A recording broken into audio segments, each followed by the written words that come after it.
నమస్తే. నేను సిరి.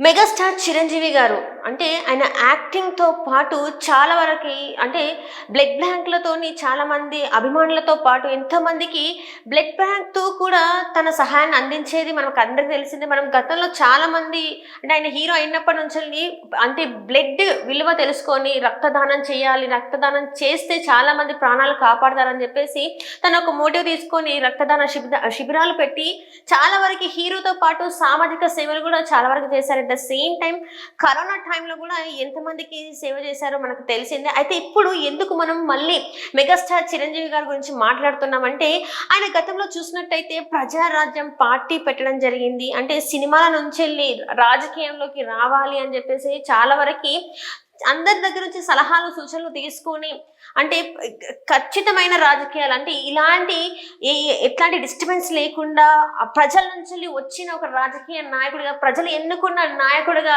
రావాలని చెప్పేసి చిరంజీవి గారు చాలాసార్లు అనుకున్నారు. అలానే ప్రజారాజ్యం పార్టీ పెట్టడం జరిగింది. అయితే పార్టీ పెట్టిన తర్వాత కొంతమంది ఎమ్మెల్యేలుగా అయితే గెలవడం జరిగింది. గెలిచిన తర్వాత అయితే మనం చూసుకున్నట్టయితే ఆ పార్టీని కాంగ్రెస్ పార్టీలో అయితే విలీనం చేయడం జరిగింది. గతంలో చూసినట్టయితే 2012 నుంచి వెళ్ళి 2014 వరకు మనం చూస్తుంటే అక్కడ కాంగ్రెస్ హయాంలో ప్రధాని మంత్రి మన్మోహన్ సింగ్ గారి హయాంలో అయితే కేంద్ర మంత్రిగా అయితే చేయడం జరిగింది. అయితే ఇప్పుడు మళ్ళీ కూడా చిరంజీవి గారు కేంద్ర మంత్రిగా కనిపించబోతున్నారా అంటే అవుననే అనిపిస్తుంది. ఎందుకు అలా అనిపిస్తుంది అంటే ఈ రోజు మనం చూసుకున్నట్టయితే కేంద్ర మంత్రి కిషన్ రెడ్డి గారి ఇంట్లో అంటే సంక్రాంతి సందర్భంగా ప్రధానమంత్రి మోదీ గారు అయితే ఇక్కడికి రావడం జరిగింది. సో దీంతో ఇక్కడ చిరంజీవి గారు కూడా అక్కడికి వెళ్ళడం జరిగింది. అయితే ఎక్కడైతే ఆద్యంతం అది ఏదైతే ఆ సంబరాలలో మోదీ గారి పక్కనే చిరంజీవి గారు ఉండడం జరిగింది. చిరంజీవి గారిని అయితే మోదీ గారు అంటి పెట్టుకొని ఆద్యంతం ఉండడం జరిగింది. మరి దీంతో మరి కేంద్ర మంత్రిగా మరొకసారి బీజేపీ హయాంలో మరి చిరంజీవి గారిని చూసే అవకాశం ఉందంటే చాలా వరకు అవుననే అనిపిస్తుంది. దీనికి గల కారణాలు ఏంటంటే చాలా వరకు మనం ఇంతవరకు చూసుకున్నట్టయితే ఇప్పటి వరకు అయితే కాంగ్రెస్ లో ఉన్నారు చిరంజీవి గారు. మరి ఇప్పుడు బీజేపీలోకి వెళ్ళే అవకాశం ఉందా? బీజేపీలోకి వెళ్తే మరి కేంద్ర మంత్రిగా మరొకసారి చిరంజీవి గారిని చూసే అవకాశం ఉందా అంటే అవుననే అనిపిస్తుంది. దీంతో మరి అటు ఏదైతే జనసేన మనకి పార్టీ ఉంది ఇక్కడ మన పవన్ కళ్యాణ్ గారిది. ఇప్పుడు అక్కడ అయితే మనకి ఏపీలో చూసుకున్నట్టయితే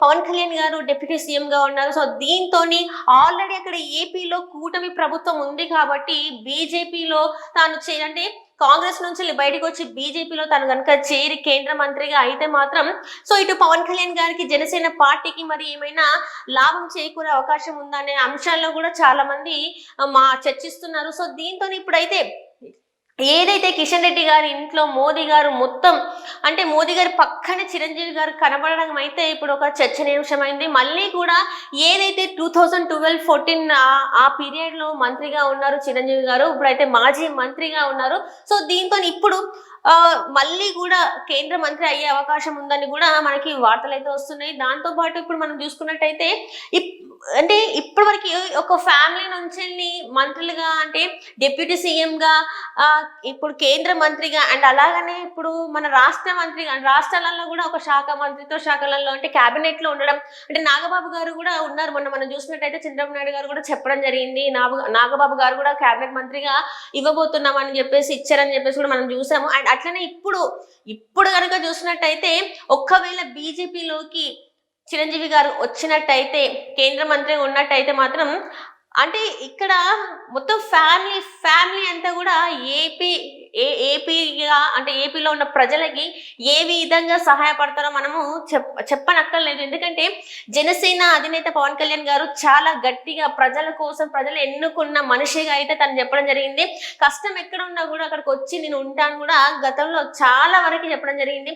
10 సంవత్సరాలు అంటే ఫస్ట్ టైం పార్టిసిపేట్ చేసినప్పుడు అయితే ఒక్కచోట కూడా తను గెలవడం జరగలేదు. కానీ సెకండ్ టైం మాత్రం ఏకంగా డిప్యూటీ సీఎం అయ్యారు.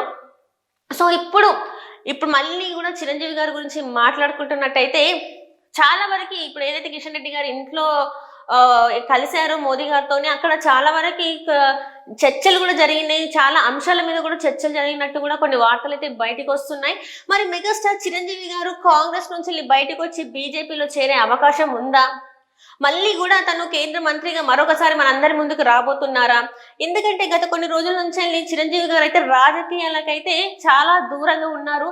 ఎప్పుడైతే తను రాజకీయాలంటే తన పార్టీని కాంగ్రెస్ లో విలీనం చేశారో అప్పటి నుంచి కూడా మళ్ళీ తన ఫోకస్ అంతా కూడా సినిమాల మీదకి వచ్చేసింది. సినిమాలు చేస్తున్నారు. ఇప్పుడు మనకి విశ్వంబర సినిమా కూడా రాబోతుంది. సో దీంతోనైతే చాలా వరకు ఇంకా మెగాస్టార్ చిరంజీవి గారు అయితే రాజకీయాలకి దూరంగా ఉన్నారు. ఇంకా మళ్ళీ రాజకీయాల్లోకి వచ్చే అవకాశం లేదని చాలా మంది మాట్లాడుతున్నప్పటికీ ఇప్పుడు ఏదైతే సంక్రాంతి సందర్భంగా కిషన్ రెడ్డి గారి ఇంట్లో ఆ సంబరాలలో పాల్గొన్నప్పుడు అంటే మోదీ గారి పక్కనే మనం చూసుకున్నట్టయితే కొన్ని వీడియోస్ కూడా మనకి సోషల్ మీడియాలో వైరల్ అవుతున్నాయి. మోదీ గారి పక్కనే మెగాస్టార్ చిరంజీవి గారు ఉన్నారు. తనతో అంటే ఆద్యంతం మనం చూస్తున్నట్టయితే మోదీ గారు పక్కనే నడుస్తూ కనబడడం మనకు జరిగింది. చాలా విషయాలు చర్చించుకున్నట్టు కూడా జరిగింది. మరి ఒకవేళ కేంద్ర మంత్రిగా చిరంజీవి గారు వెళ్తే ఏ శాఖకి ఉండే అవకాశం ఉంది? ఇప్పుడైతే మాజీ మంత్రిగా ఉన్నారు, కాంగ్రెస్ హయాంలో ఉన్నారు. మరి బీజేపీలోకి వెళ్తారా లేదా? మరి ఒకవేళ బీజేపీలోకి వెళ్తే సినిమా కెరీర్ ఏంటి? ఎందుకంటే గతంలో మనం పార్టీ పెట్టి ఆ పార్టీని మళ్ళీ విలీనం చేసి ఇప్పుడు మళ్ళీ బీజేపీ పార్టీలోకి రావాలంటే అంటే అన్ని సానుకూలంగా ఉన్నాయా, పరిస్థితులు లేవనేవి కూడా మరొక చర్చ అయితే నడుస్తుంది. ఎందుకంటే ఇప్పటి వరకు కూడా అంటే కాంగ్రెస్ పార్టీలోనే ఉన్నారు చిరంజీవి గారు, జనసేన పార్టీలో కూడా లేరు. మరి సడన్ గా మరి బీజేపీ పార్టీలోకి వెళ్ళి కేంద్ర మంత్రిగా అయ్యే అవకాశం ఉందా? లేకపోతే ఇదంతా కూడా జస్ట్ పండగ కోసం పండగకి ప్రధానమంత్రి గారు వచ్చారు కాబట్టి తన పక్కన ఉండి తనకు కావాల్సినవి చూసుకున్నారా అంటే కూడా అది కూడా చాలా వరకు చర్చనీయాంశం అవుతుంది. మరి మరొకసారి కూడా అంటే ఈ వార్త ఎప్పుడైతే బయటకు వచ్చిందో మరొకసారి కేంద్ర మంత్రిగా మెగాస్టార్ చిరంజీవి గారు అని అప్పటి నుంచి అయితే ఫ్యాన్స్ కూడా మరొకసారి అయితే ఫ్యాన్స్ మధ్యలో అయితే మరొక చర్చ అయితే జరుగుతుంది. ఏంటి మరి బాస్ మరి మళ్ళీ సినిమాలకు దూరం అవుతారా, మళ్ళీ కేంద్ర మంత్రి అవుతారా అని కొంతమంది మాట్లాడుతుంటే మళ్ళీ రాజకీయాలకి రావాలి, మళ్ళీ ఆ బాస్ అంటే మన అన్నయ్య అందరూ అభిమానులందరూ కూడా మెగాస్టార్ చిరంజీవి గారిని అన్నయ్య అని పిలుచుకుంటారు ముద్దుగా. సో అన్నయ్య మళ్ళీ రాజకీయాల్లోకి రావాలి, తన సత్తా చాటాలి, గతంలో లేనిది ఈసారి ఖచ్చితంగా చేసి చూపెట్టాలి. ఎందుకంటే గతంలో పార్టీ పెట్టిన తర్వాత విలీనం అయితే చేసింది. చాలా వరకు ఆ విలీనం అనేది తన ఫ్యాన్స్ అంటే ఎవరైతే మన మెగాస్టార్ ఫ్యాన్స్ ఉన్నారో వాళ్ళు ఎవరికి కూడా కొంత నచ్చని పరిస్థితి. సో మరి ఈసారైనా మరి ఏం జరుగుతుంది? కేంద్ర మంత్రిగా చిరంజీవి గారిని మనం చూడబోతున్నామా లేదా అంటే చాలా వరకు అయితే కేంద్ర మంత్రిగా మనం చూసే అవకాశాలు ఉన్నాయి అని చెప్పేసి చాలా వరకు అయితే అందరూ మాట్లాడుతున్నారు. మరి ఇందులో ఎంతవరకు వాస్తవం ఉంది ఏంటి అనేది అయితే మనకు తెలియాలంటే కొన్ని రోజులు అయితే టైం పడుతుంది. సో ఇప్పటికైతే చాలా వరకు మెగాస్టార్ చిరంజీవి గారి గురించి చాలా వరకు కొన్ని చర్చలు అయితే నడుస్తున్నాయి గతంలో నుంచి కూడా. ఎందుకంటే తన సినిమాలకి అంటే ఎప్పుడైతే బ్రేక్ ఇచ్చి రాజకీయాలకు వచ్చారో ఆ రాజకీయాలు తను అనుకున్నట్టుగా లేవు. గతంలో కూడా పవన్ కళ్యాణ్ గారిని కూడా కొంతమంది అంటే పవన్ కళ్యాణ్ గారి గురించి ఒక మాటలు వచ్చినప్పుడు కూడా పవన్ కళ్యాణ్ గారు నాలాగా కాదు, తను గట్టివాడు, రాజకీయాలలో చాలా గట్టిగా ఉంటాడు అని చెప్పినప్పుడు కూడా అంటే చిరంజీవి గారు రాజకీయాలకు దూరంగా ఉన్నారేమో, ఇంకా చిరంజీవి గారు రాజకీయాల్లోకి రారేమో అని చెప్పేసి అనుకున్నారు. కానీ ఈసారి అట్లా కాదు, మొత్తం మళ్ళీ బాస్ ఇస్ బ్యాక్ లాగా బౌన్స్ బ్యాక్ అయ్యారేమో. ఈసారి ఖచ్చితంగా కూడా తన సత్తా ఏంటి అనేది రాజకీయాలలో చూపిస్తారేమో అనిపిస్తుంది. మరి చూడాలి, కొన్ని రోజులలో అయితే ఏం జరుగుతుందని అయితే మనకు తెలిసిపోతుంది. Thank you so much.